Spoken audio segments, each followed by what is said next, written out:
Okay, so what we're starting on this chapter is we're going to start looking at experiments and observational studies. And so an observational study is all it does is it just observes. It just records what you see.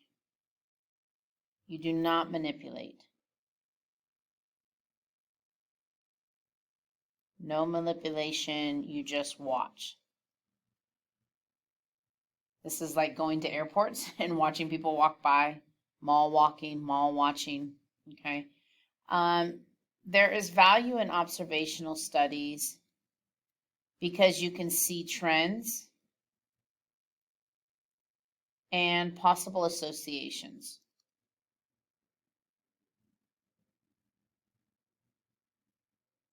Or relationships.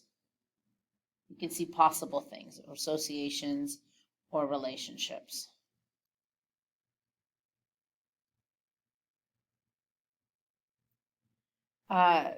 Observational studies are widely used in medical. Ooh, that turned into a rectangle.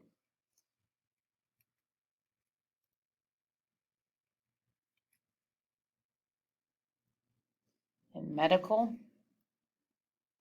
and advertising.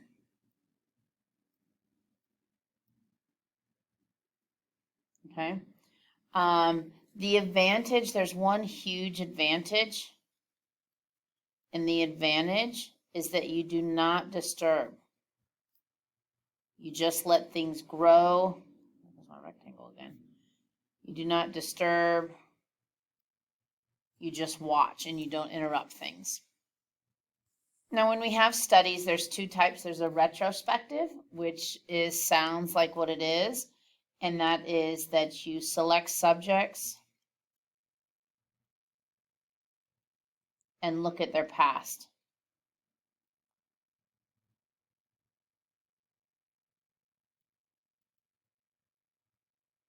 Okay, so retrospective is you look back in history. Prospective is you select subjects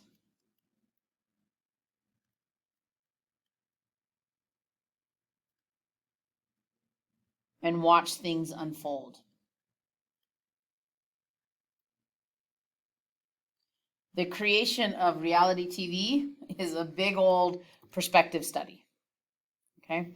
One thing that's important to know about perspective studies is that they cannot prove cause and effect. Cannot prove cause and effect. You can look for relationships. You can say it looks like there's trends, but you don't know for sure if something affects the other. The only way that you know that something affects the other is if you actually take an experiment and run an experiment. Oops. Okay. So in experiments, there's a lot of little things that we have to have. First of all, you have to have at least one explanatory variable.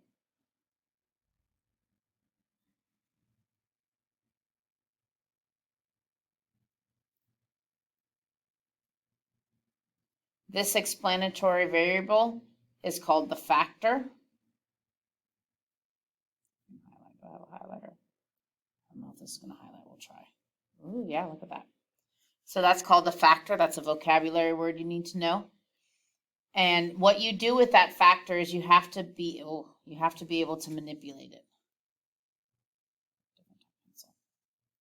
So one explanatory variable to manipulate and control and to change. And then once you have something to manipulate, you have to have a response variable that you can measure. So again, the explanatory variable is what you're controlling. It's called the factor. And then when you have an explanatory variable, you must have at least one response variable. And usually sometimes it's more than one response, but if it's only one variable explanatory, you should only have one response. Okay, so this is something we talked about early in the year. Remember, people are subjects, are participants.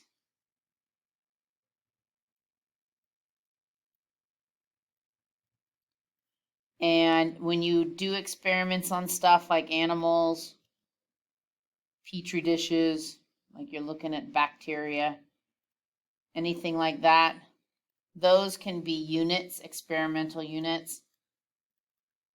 I just like to mention it again because nobody ever wants to be called a unit. People like to be called subjects or participants. When you run an experiment, if there is a large enough difference between the two groups,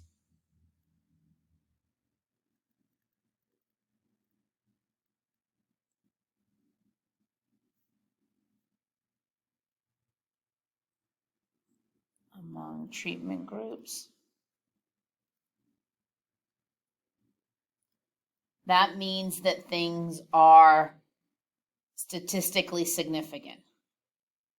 So that equals, this is a big one, I'm gonna write it in red, statistically significant. So if there's a large enough difference, that means that things are statistically significant. Okay, so when we think about an experiment, there's some things that we have to know.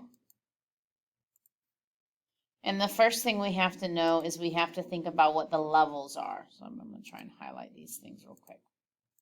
So we got levels, treatment, blinded, placebo. That goes along with our factors up there.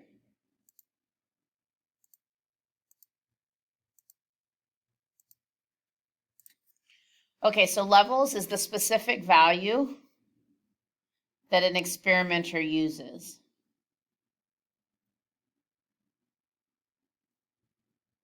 That experimenter uses for each factor. So if we were doing an experiment in controlling people's water intake, we're saying one group, we want you to drink 4 ounces. Another group, we want you to drink 8 ounces. Those are 2 experimental groups. In class, we did that memory experiment, and there was a group that had the regular instructions and the enhanced instructions. So depending on what you're doing, you have different levels. A lot of times this is where you get the real pill or the placebo pill. Oops, not pill. Okay. Which we'll talk about that in a second, what placebo is. Okay, the treatment is the combination of all levels. Sometimes we have multiple levels with multiple factors, and so that's going to mean that we have more treatments. And once we do some problems, you'll kind of understand what that means. Okay, so blinded, you look at blinded by seeing who evaluates it.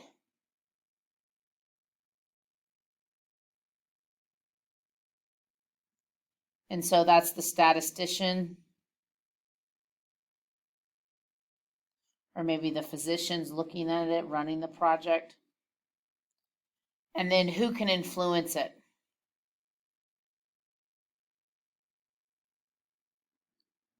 And usually I will say it's always going to be single-blinded because the statistician or the physician doesn't usually know what's happening because they want to keep things fair.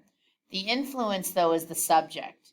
If you're ever able to blind the subject, that right there, if you're able to blind the subject, that's going to turn it into something called double-blinded. So there's single-blinded and double-blinded.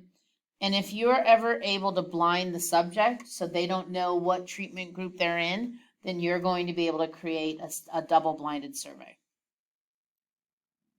A placebo is something similar to, it's sometimes called a sugar pill. And what it is it's a fake treatment. So On that water example, I couldn't really give them a fake treatment. You either know you're drinking 4 glasses of water or you know you're drinking 8 glasses of water.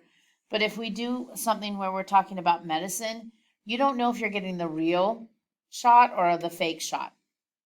You have to do that because there's something called the placebo effect. And the placebo effect means that if you sometimes think that you're on the real thing, sometimes you start feeling better.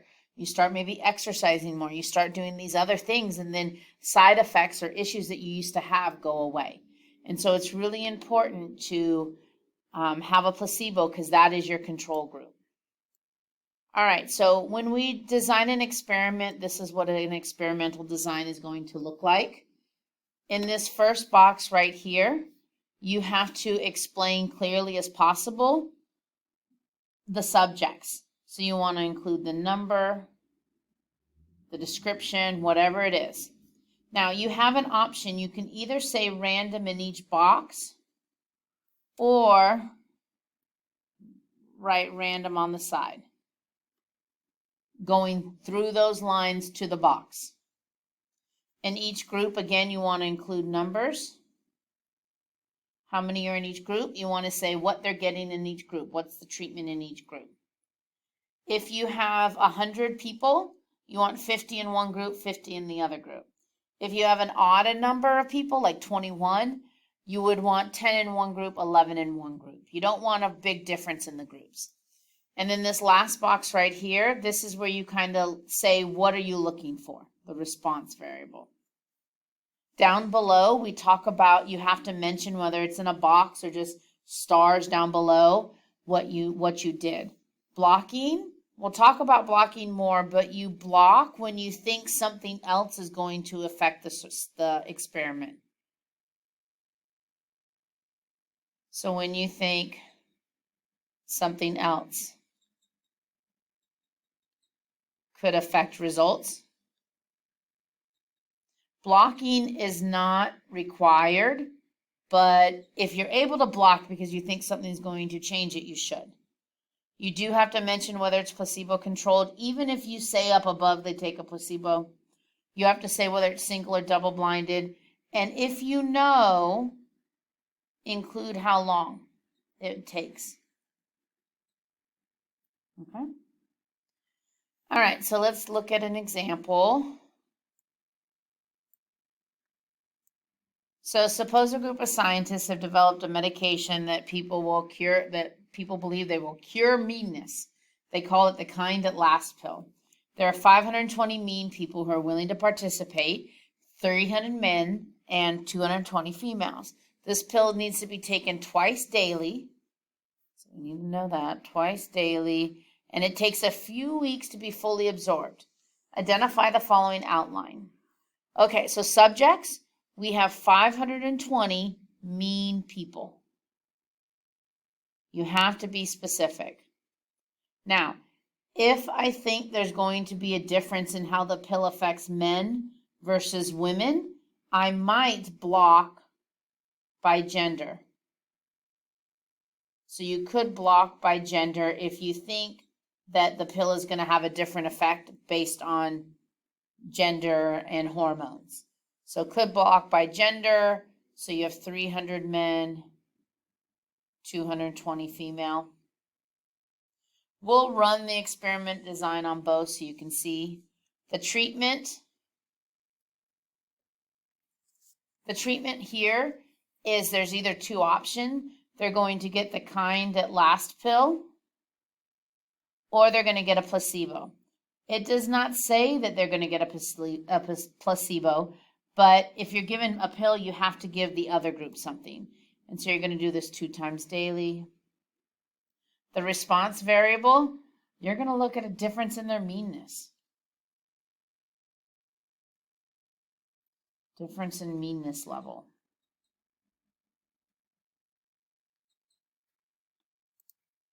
Okay. And then will it be blinded? Yeah, we know that it's going to be blinded, so we know yes. And because the person taking it does not know which pill it will be, the better thing to say is that it's double blinded because they don't know. It is placebo controlled.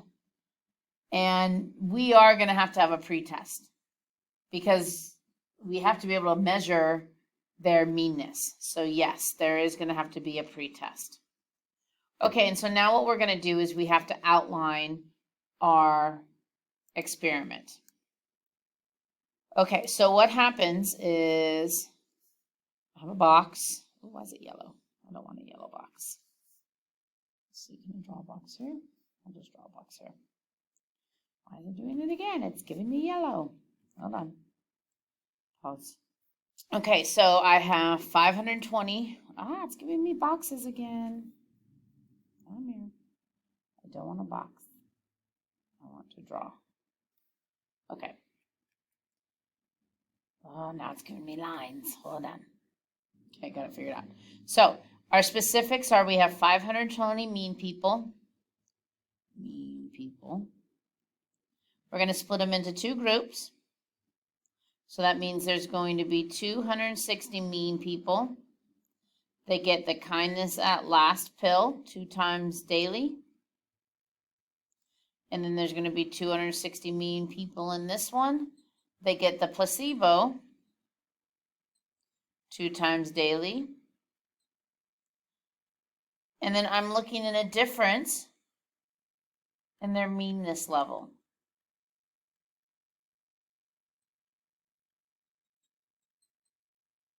Okay, so you either have to say random inside the box. I like to just write it through the arrows so that way I know in order to get to one of those boxes, it had to be random. And then remember down here, there's all these things at the bottom you're supposed to have. We need to add those to the bottom of our design. And they can just be bullet points. So this is double blinded.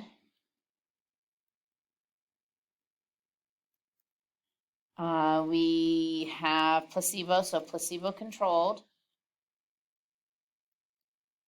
I didn't talk about it up above, but we probably should say something about a pretest needed.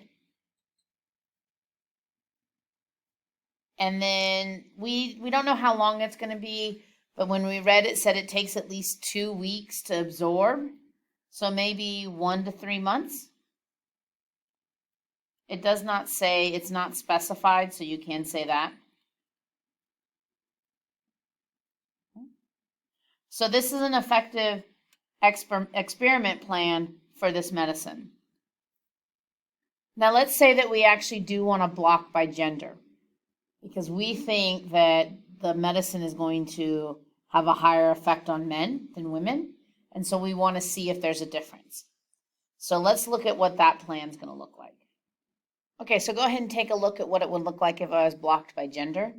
I would first have to start off with 2 blocks, 1 block of men right up top and 1 block of women on the bottom.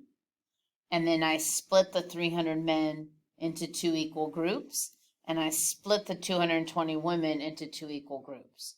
So it's the exact same design, but now I'm running 2 different experiments. And then here, I look for a difference in groups. I look to see if there's a difference there. Okay. Now, when I look down here at the bottom, everything that I do is the same. The only thing I need to add is that I need to add that I blocked by gender. And again, you don't have to block, but if there's something that you think will affect treatments, then it's highly recommended that you block so that you can have a successful experiment.